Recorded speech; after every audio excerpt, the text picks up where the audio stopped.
ನೋಡಿ, CM DCM ಇಬ್ರು ಕೂಡ ಒಗ್ಗಟ್ಟಿನ ಜಪ ಮಾಡ್ತಾ ಇದ್ದಾರೆ. ನಾವಿಬ್ರು ಜೊತೆಯಾಗೇ ಇರ್ತೀವಿ, ಹೈಕಮಾಂಡ್ಗೆ ಬಿಟ್ಟ ವಿಚಾರ ಮಿಕ್ಕಿದ್ದೆಲ್ಲವೂ ಕೂಡ ಅಂತ. ಈ ಬೆನ್ನಲ್ಲೇ ಸತೀಶ್ ಜಾರಕಿಹೊಳಿ ಅವರು ರಿಯಾಕ್ಷನ್ ಕೊಟ್ಟಿದ್ದಾರೆ. ಏನಂತ ರಿಯಾಕ್ಷನ್ ಕೊಟ್ಟಿದ್ದಾರೆ ಗೊತ್ತಾ? ಏನೇ ಮಾತುಕತೆ ಆಗಿದ್ರೂ ಅಂತಿಮವಾಗಿ ಡೆಲ್ಲಿಗೆ ಹೋಗ್ಲೇಬೇಕಲ್ಲ. ಸಿಎಂ ಆಪ್ತ ಸಚಿವ ಸತೀಶ್ ಜಾರಕಿಹೊಳಿ ಸ್ಫೋಟಕ ಹೇಳಿಕೆ ಕೊಡ್ತಾ ಇದ್ದಾರೆ. ಇದು ಏನೇ ಮಾತುಕತೆ ಆಗಿದ್ರೂ ಡೆಲ್ಲಿಗಂತೂ ಹೋಗಬೇಕು ಅಂತ. ಅಂದರೆ ಸದ್ಯ ವಾತಾವರಣ ತಿಳಿಯಾಗಬೇಕು, ಸುಗಮವಾಗಿ ನಡೀಬೇಕು. ಇದೆಲ್ಲ ಈಗ ಆಗ್ತಾ ಇದೆಯಲ್ಲ, ಇದು ಒಳ್ಳೆ ಬೆಳವಣಿಗೆ ಅಲ್ಲ. ಆದರೆ ಇದು ರಾಜಕೀಯದಲ್ಲಿ ಕಾಮನ್ ಆಗಿಬಿಟ್ಟಿದೆ. ಅಹಿಂದ ವರ್ಗ ಸಿದ್ದರಾಮಯ್ಯ ಇರಬೇಕು ಅಂತ ಬಯಸುತ್ತೆ. ಸೊ ಈ ವಿಚಾರದ ಬಗ್ಗೆ ರಿಯಾಕ್ಷನ್ ಕೊಟ್ಟರು. ಏನೇನಂತಂದ್ರು ಸತೀಶ್, ಬನ್ನಿ ತೋರಿಸ್ತೀವಿ.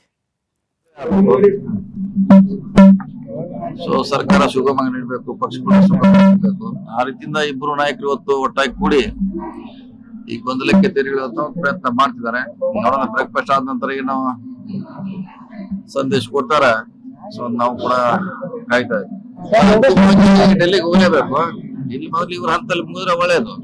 ಮಾಡ್ಲೇಬೇಕು. ಅಂತಿಮವಾಗಿ ಆಗೋದು ಡೆಲ್ಲಿನೇ. ಹೈಕಮಾಂಡ್ ನಿರ್ದೇಶಿ ಮೇಲೆ ಮಾಡ್ತಿದ್ದಾರೆ. ಇದಾದ್ಮೇಲೆ ಡೆಲ್ಲಿಗೆ ಹೋದ್ರು ಹೋಗ್ಬೋದು. ಇದೇ ಹೇಳಿಲ್ಲ, ವಾತಾವರಣ ಸರಿ ಆಗಬೇಕು, ಸರಿ ಆಗ್ಬೇಕು, ಸರ್ಕಾರ ಸುಗಮವಾಗಿ ನಡೀಬೇಕು, ಪಕ್ಷ ಕೂಡ ಗೊಂದಲ ವಾತಾವರಣದಲ್ಲಿ ಇದೆ. ಸರಿ, ಇದೆಲ್ಲ ತಿಳಿ ಆಗ್ಲಿಕ್ಕೆ ಇದು ಭೇಟಿ ಅವಶ್ಯಕತೆ ಇದೆ. ಹೇಳಿಕೆಯಿಂದ ಗೊಂದಲ ಇಲ್ಲಿ ಇವತ್ತು ನಿಲ್ಲಬೇಕನ್ನೋದು ನಮ್ಮೆಲ್ಲರ ಆಸೆ ಇದೆ. ಕ್ಷೇತ್ರ ಶಾಂತ